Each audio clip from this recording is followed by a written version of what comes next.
Hey, this is Rob Anspach, and welcome back to EHeroes. Today's EHeroes, Case Erickson. Boy, I'm really stumbling today. But see, that's the joy of Erickson with an E. E. see, that's the joy of these podcasts. Sometimes I can make mistakes, and but with Case, it's not about making mistakes. It's about shifting what your focus is to the past and the future. And I think Case is doing a really good job. He's a producer, a foodpreneur, a coach. He was on TEDx. Now he's coming out with a book. The guy's on fire. And I think all you guys that are out there that are listening, follow Case because, he's just doing a lot of great stuff. It may not be in your wheelhouse right now, but the things that he's doing on Facebook, things he's doing on social, and even in his community are things that I think are very eye-opening to most entrepreneurs because they need to know that they can be their true self. So Case, welcome. Thank you, Mr. A. Appreciate it.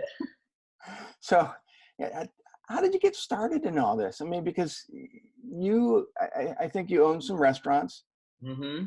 And but now you're not into you don't own the restaurants anymore. You do Right. food trucks now, and so it's a little different. Yeah. I've always had that kind of entrepreneur's disease. Like that itch to want to do my own thing. I have had a job for a little junket of time for about 18 months, number of years ago. But other than that, I've been self-employed doing the hustle since about 2003. So definitely have had foodie stuff in my blood, from washing dishes at Pizza Hut to, delivering pizza, then bartending, then managing the restaurant, then eventually opening a restaurant. I had some time in between where I was selling real estate. But I kind of was at this crossroads where I was either going to open my own real estate office or open my own restaurant. And it was just like, I've always had that mindset of what can I scale? What can I, kind of take, what's franchisable or duplicatable or whatever, like a desire for residual income as well. So if, I was one of those teenage kids who was signing up for all the MLM shakes and, potions and lotions and all the things, because I do have that desire for residual income. The shiny object syndrome, huh? Yes, for sure. And so, that kind of was a driving factor for a number of years. I believe a lot of, ego, not really ego, but just kind of like, can I do this? Let me prove that I can do it kind of a thing. And, running in the background, being gay, but married to a woman presented a share of challenges, for sure. And so a lot of my business building, I was just kind of like fighting, hey, if Freddie Mercury could do it and Elton John could do it, I think you can do it, right? Exactly. But no, a lot of the narratives that I had running in the background from religious trauma, religious brainwashing, and all these things saying that I couldn't do this, or I couldn't be this, or God was out to get me, or I was going to go to hell, like all these really self-defeating belief systems and paradigms and constructs that I wasn't even aware were running the program. When we sold the restaurants, we did a last ditch attempt of let's go fix this. And of course it didn't, but I started work with, the personal development work for the first time ever, probably about 8 years ago. And, that really started the domino of me, the inquiry of, being responsible for my life and being an integrity for what I'm creating and being the source of it. And the alignment of really what I'm doing with my business or my life, between that and my son, when I first had my son. So I have 2 kids. When I first had my son, just really getting me to like, what am I leaving here in the world? What am I doing? It's like, you have kids, right, Rob? I have 6 kids, and I have a 6-year-old grandson and another one on the way in February. Mercy, I'm having some coffee for you. But that sentence just made me tired. So yeah, no, I have 2, and that's plenty. I share custody with my ex-wife. But ever since the 7-8 years of us, me choosing to live authentically, I'll call it. So I'm really committed to a world where there is no coming out of the closet. Like that doesn't mean anything. Like people are like, come out of what? like there's no shame, like a shame-free world. I put on my Pollyanna glasses and I'm committed to a shame-free world where everyone can just be themselves no matter what. And so I have been wading these waters of, building businesses kind of out of an ego space or kind of out of a make up for something wrong space, trying to prove something. I'm a man, I matter, I make a difference, all these kind of like external validation type things. And, still figuring out, like breaking through all these constructs and paradigms and religious trauma and all these things and identifying, oh, that doesn't work. Oh, that doesn't work. Oh, that doesn't work. And so, the TEDx talk that I gave was about authentic momentum versus regular momentum. Oh, that's good stuff. Authentic momentum. I like that. Yeah. And so it's kind of like I'm living my own medicine, taking my own advice because it was like I wasn't fully stepping into my authenticity in terms of my gift as it relates to a service to humanity, a service to the community. Well, I have bits and pieces of it with, I'm going into my 7th year of this food truck festival that I produce. We give away $10,000 to, the best food truck. Everybody votes on it. And it's a ton of fun for a lot of people involved. And then, 10% of all the revenue goes back to Keep Austin Fed, which is an organization that repurposes food that would have normally been thrown away and gives it away to food banks, charities, shelters, things like that. So because it would normally been thrown away and it's like a community of grassroots volunteers that distributes that food, they're able to get 90 meals roughly out of $7. So really for $7, you can feed somebody 3 times a day for an entire month. And so, the money that we've raised has been, I think 11 or 12,000, something like that. But when it translates to meals, it's over 140,000 meals that, just the tiny slice of the extra portion. So I like, encouraging everybody to be that space of contribution, no matter what their business is. And so what I've had to do is I see myself as this, author and speaker and someone who's contributing more in the space of my gift and my authenticity. And at the same time, I've gotten to be that person, even though I might be, booking a food truck event for eBay or Verizon or some corporate client or doing something that's not necessarily like talking about, I'm not functioning as the gay Wayne Dyer. That I have myself to be the gay Wayne Dyer. So I'm like, okay, how would the gay Wayne Dyer be right now? And so, that's how we create the momentum that's a lot easier. It's a lot more in the flow. It's a lot less drive. It's a lot less energy that we're putting in. So I'm really focusing on energy. And does this make me feel good? Does this not make me feel good? Does this feel like work? Does this, because really shifting the paradigm of what work is and really seeing that we can be in our gift. I can be in my gift. You can be in your gift. And it doesn't necessarily feel like work. Certainly there is work that you're not laying on the couch doing nothing or laying on the beach sipping Mai Tais. But when you're in your gift, you're in your service. And when you're in your service, it's fulfilling. And when you have that fulfillment, even the work that you do doesn't feel tiring. No, when you are your authentic self, work doesn't feel like work. It flows so much easier. Yes. And I think you profit so much faster than if you tried to force it. Yes, for sure. So I've noticed a huge shift, just even though I'm not doing, speaking and writing and all that full time. I've noticed a huge shift just in how I show up to my restaurant clients or food truck clients. I'm like, I'm the queer eye for the restaurant guy, queer eye for the food truck guy. So people kind of understand what I do for them. It's not just producing festivals. Like I, coach and consult with them and help them, strategize on how to make their business authentic.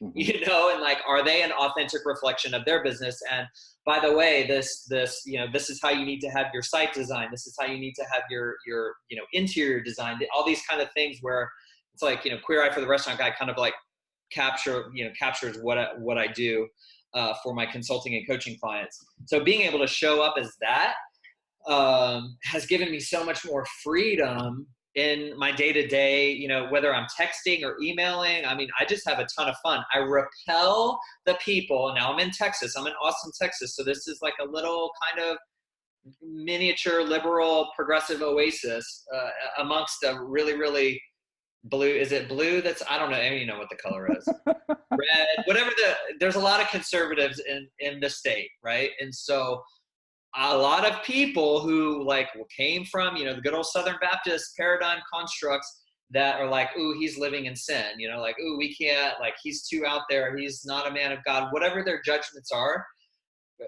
they're not going to resonate with me, and we're not going to, because I'm putting myself out there first. And right. So that's kind of the way that people can repel the people that they don't like. You're your authentic self. So I mean, my clients are a ton of fun. Like, I'm just like, you know, having a good time on text and having a good time over email and it's just a good time.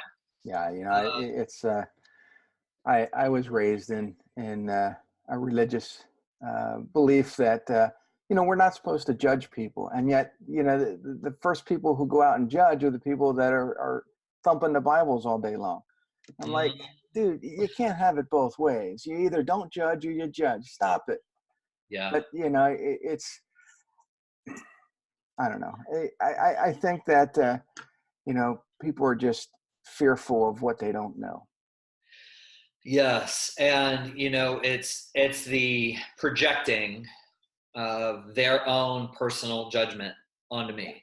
So that's really what's occurring anytime anybody judges me or anybody else. So if I receive judgment, or if judgment comes at me, I don't have to receive it. Right. I don't have to, you know, same thing as offense. Offense is given and then it's chosen to be received. Like, if I choose to be offended, that's my choice. And then if I'm triggered, then it's because there's something in me that I need to clear up. And so it's kind of like twofold. When I acknowledge that someone is judging me is really because they're judging themselves. Like, they're saying to me the things that they're not willing yet to say to themselves. So this is a perfect example. My father, you know, was very judgmental. And before he passed away, like, we didn't speak for probably close to 2 years, because I finally got to the point where I stopped trying to earn his approval. I was like, if he wants to call me or text me or communicate with me, that's fine. I'm open. But I'm going to stop trying so hard, because he just had it that I was the precursor to the downfall of society, he told me, and ruining the moral fabric of the world with my lack of obedience. And so I just got that he was in his own prison, and he could not necessarily process my level of freedom around like self-expression. Like, I acknowledge that there's a lot of good things in the Bible, and I look at it as a guidebook, not a rule book. Mm-hmm. You know, there are so many things in there where we can say with our own conscious awareness, like, I don't think I'm going to keep slaves. So not everything in it is right. You know, like, there are lots of things for us to learn and dissect and question, you know, particularly with homosexuality. It's like 6-7 verses that have all been taken out of context. They're called the clobber passages, because they're used to clobber and marginalize a group of people. Mm-hmm. That is not something that Christ did. If anything, Christ was opposite of that. He was about inclusion, not exclusion. Oh yeah, you know, and his whole philosophy was love thy neighbor. You know, and yes. you can't love your neighbor if you're always judging them. So, you know, but yeah. you talked about writing, and I think you're coming out with a book. Yes. So how did that come about? That started probably 2 years ago, and it just was like, it's something that I felt like, oh my gosh, I need to tell this story. I need to tell this story. I need to tell this story. So there were a bunch of little stories that I felt that I had been through or gone through that had also given me access to what I call the gift of contrast. And so this world, breaking down the illusion of duality and realizing that our world is one. There's not like bad and good. It's like all together. And so I started kind of publishing these stories, just posting them on Facebook. Because like I said before, I don't know if I said this before we started recording, but I just have this passion to be like, I have to share, I just have to get it out there. And so like, I was just getting it out there, and then I'm like, well, now what? Like I had posted all these stories, beautiful, amazing stories, and like falling in love, falling out of love, beautiful stories with my kids, breakdowns around heaven and hell and religious trauma, and like just, dancing, going to a daddy dance off with my daughter, my kindergartner daughter, when I had like $20 to my name, and just like dancing my ass off and winning the contest, and just learning how to be happy no matter what, and get out of this space of like, oh, the sky is falling, mixed with like, I'm intentionally going to create this space of happiness for myself right here, right now, because chasing the whatever, like the later, I'll be happy when ... I'll be happy when I get this. Oh, if I can just get this done, or if I can just open this business, or if I can just transition into this, like that's all bullshit. Like that puts off my own happiness, and it's the number one illusion that we have, is like that there is a later. And so a lot of my stories are like, breaking down that illusion, and then manifesting trips and manifesting money and just all these little things. And so I started putting them out there with the intention of just like, I had to do it. And then I was like, okay, now what? And really thinking like, okay, this is an application. It's almost like a book and workbook combination, because I have this story and then I have a lesson attached to it. Like, okay, this is about, the gift of contrast. Like, we know what we want because we experience what we don't want. I know that I want heaven because I have been through hell. And I look at all the heaven, hell as a metaphor, me personally. Kingdom of heaven is within, kingdom of heaven is right here, right now. Like, you can argue what happens to us later, and that's debatable. What's not debatable is like, we're alive right here, right now. I'm alive, you're alive. Like, and I can create my own heaven or my own hell through my suffering or my choice to suffer. And so like with the first story, it starts off with like good news, bad news. Like I got the hell story when I was like 8 years old. So my mom was doing her best to save her child, because her belief was that there was the potential for me to go to hell. And so I kind of break down that reality of like how I translated that and programmed that as an adult, and how I came out of that as an adult, as that gave me access to a desire for heaven.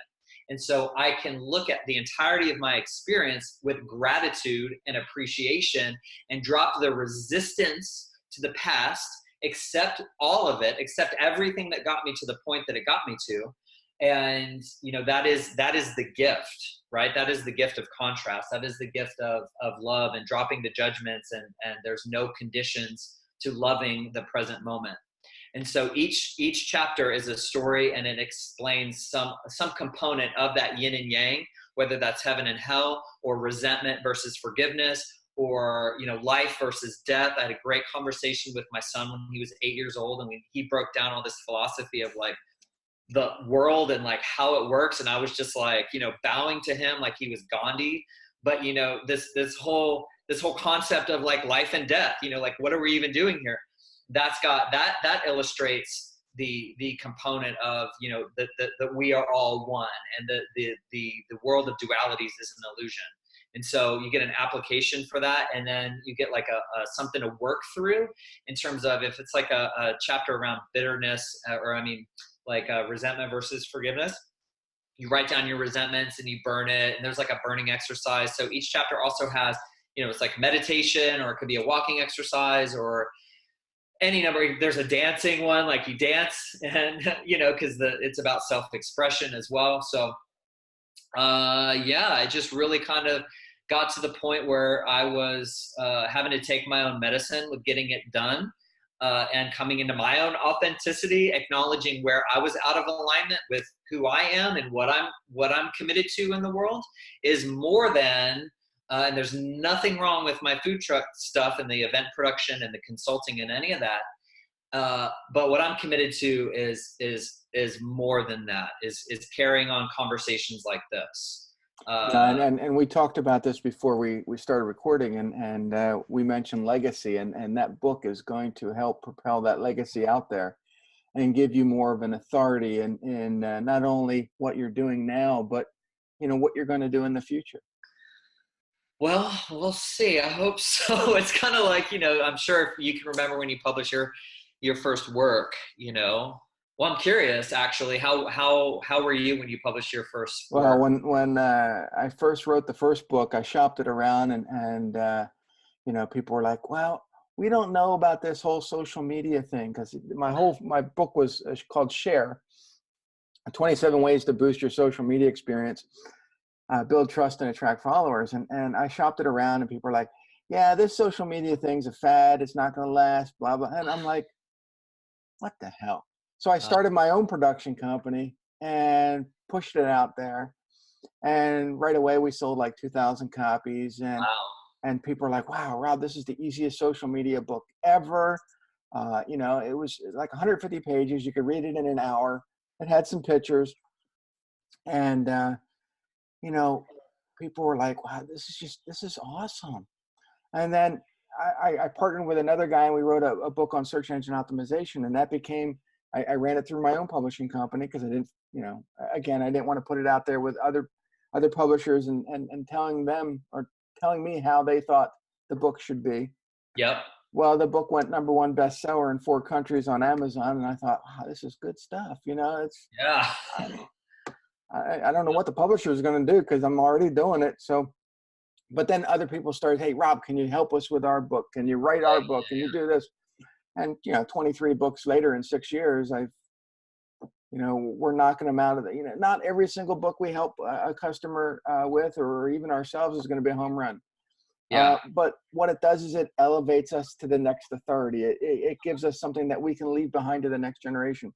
for sure. Yeah. And just like you sharing your stories on social, I used to do that with my book that came out in January. It was called Rob versus the Scammers, and I would share little stories of me tackling the Visa MasterCard scammers that would call on the phone, and people were like, "Rob, put it into a book, So I did. I assembled a bunch of stories with tips and all kinds of different things, and put it out there, and people just loved it because Yeah. and especially older people, because they could sense my sarcasm, and Oh, and okay. and and they learned how not to get ripped off, and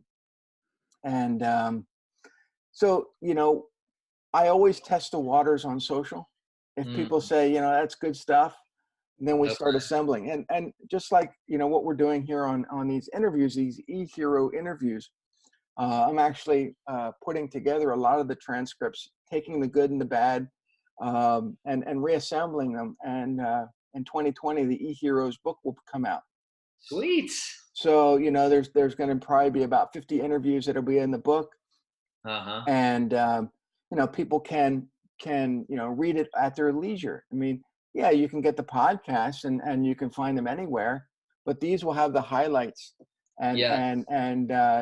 it'll have more information on the people that I interviewed, and Yeah. say, hey, you want to learn more about Trucklandia, here's the website, here's what he's doing. You want to learn more about his book, here it is.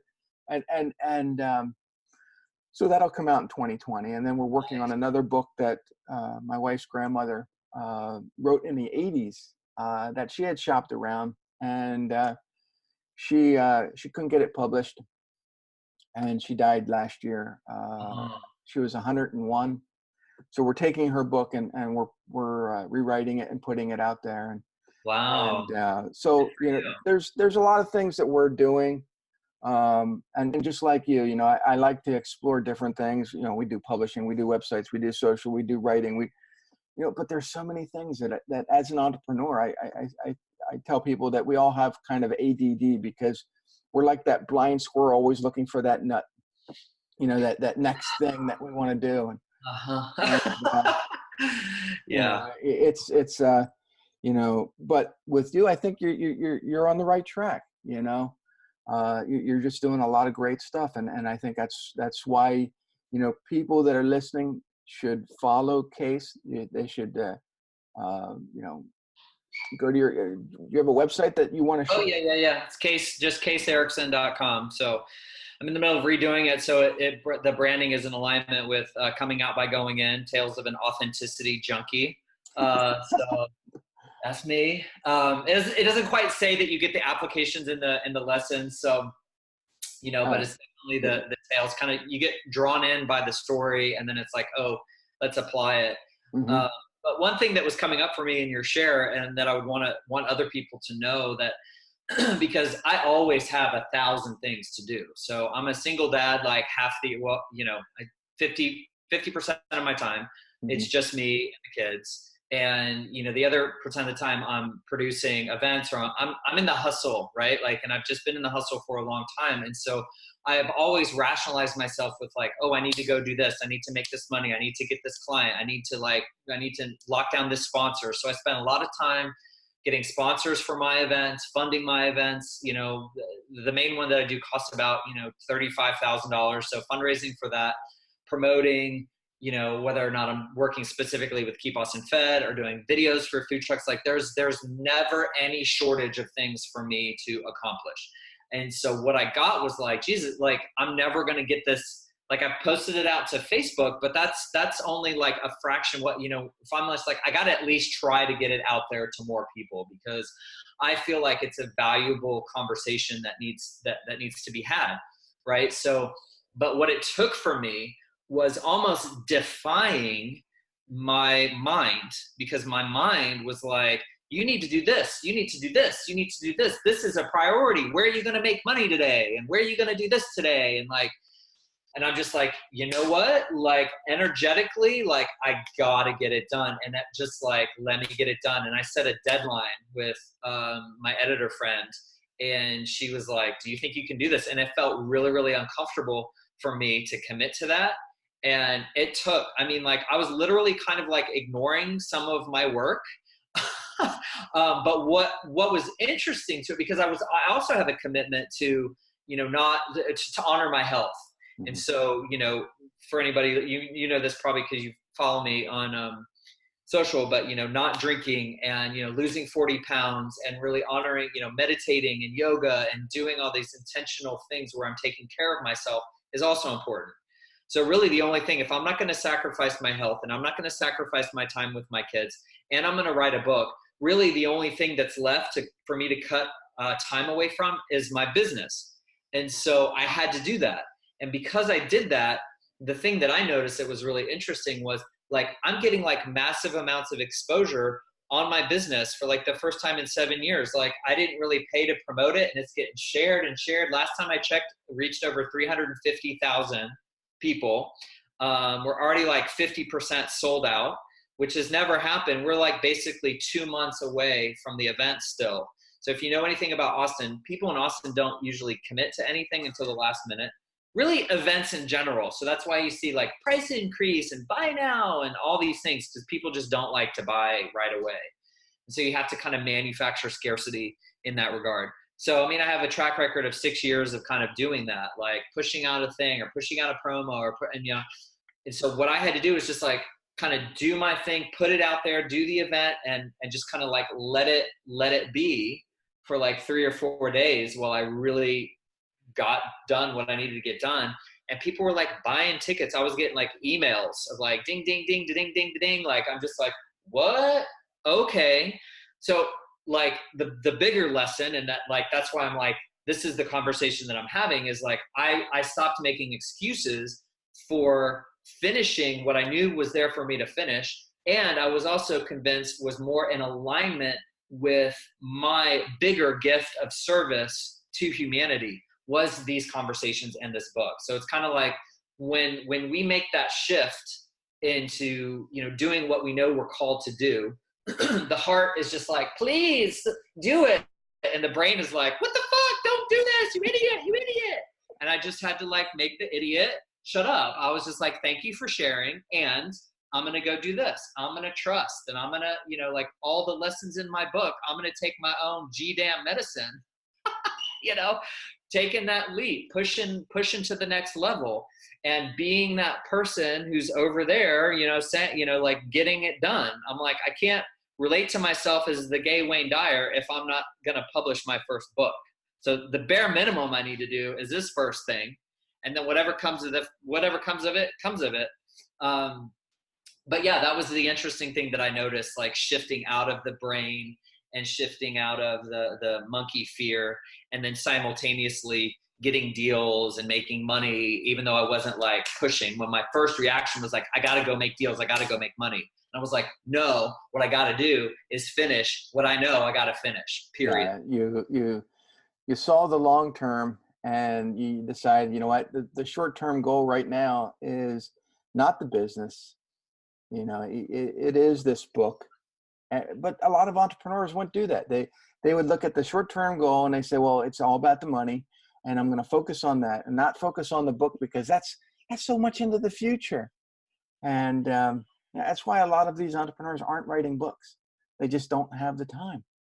They don't see it. They don't make the time, right. You know, like I made the time for whatever I made the time for however long it was, like 2 years. Like I think a year went by before I was just like, I was clear that I had put out all the stories. Once my father passed away last year, we're coming up on almost a year already, when he passed away, I was like, oh, it was kind of perfect that I didn't get my book done, because he passed away and all that I had to process in the father space, you know, with forgiveness and reconciliation. And then a lot of the stuff that I transferred my relationship with my father to, like this universal, I call him Sky Grandpa, you know, like really reconciling all of it. It was like, okay, I got to tell that story and what I learned out of the experience, where I got to speak authentically at a Baptist church where my father was having his memorial service. And, you know, it wasn't like, hey, everybody, I'm a fag, you know, it wasn't like in that space, but there was no fear from me in my sharing. And I was very honest about our tumultuous relationship. But then I talked about the power of forgiveness and the power of reconciliation, and what dropping my judgment of him really enabled through our process of reconciliation, you know, and the gift of disease and the gift of cancer and all these things. And a veteran guy came up to me after, and with tears in his eyes, and showed me a picture. He has 6 kids, and he showed me a picture of his one daughter who has estranged, he's estranged from his daughter. And he's like, I just hope that my daughter can forgive me the way that you forgave your father. And so for me, that was just like, that was my why, you know, like that was enough right there in that moment.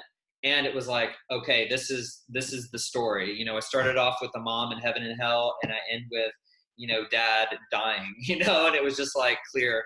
But a year went by without me actually finishing it and getting to that space where I was like, even though I have clients, even though I need to make this money, even though, you know, all the even those, I just understood as excuses, and knew that there were other veterans who could benefit, or there are other kids who could benefit. And so I was doing a disservice, not only to myself, but to all the people in the community, whether they be people overcoming sexual orientation conversations, or, you know, bitterness or anger or God stuff or whatever it is, anything that they need to come out of,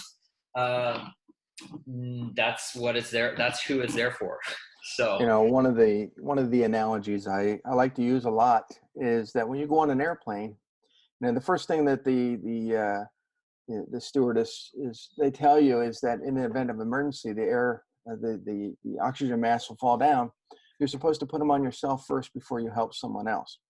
And you know, you are helping yourself first. You are saying, you know what, I will help you in a moment, but let me finish what I'm doing here, you know, to improve my situation, and then I will come to you and help you. Yeah. Otherwise, you know, and most entrepreneurs, they'll help their clients so much that they run out of oxygen. Yes. And they pass out, or they say, you know, I can't do this business anymore. Yeah. So, you know, we're running out of time, but for all those that are listening, what I want you to do is go to Case's website, caseerickson.com. Also go to his food truck website called Trucklandia. Yes. Uh-huh. And learn, you know, how you can help him not only with his own legacy by reading his book, but also helping the people of Austin with the you know, the food. What's that called again? Keep Austin Fed. There you go. So, you know, I think what he's doing is just awesome. And I think that he's going to be an inspiration to a lot of people out there. So please follow Case, follow him on Facebook. A lot of antics he puts up, a lot of great videos. But make sure that when his book comes out that you buy it. So thanks for listening. We'll catch you on the next episode. And thank you, Case. Thanks, Rob. Appreciate it. Thank you.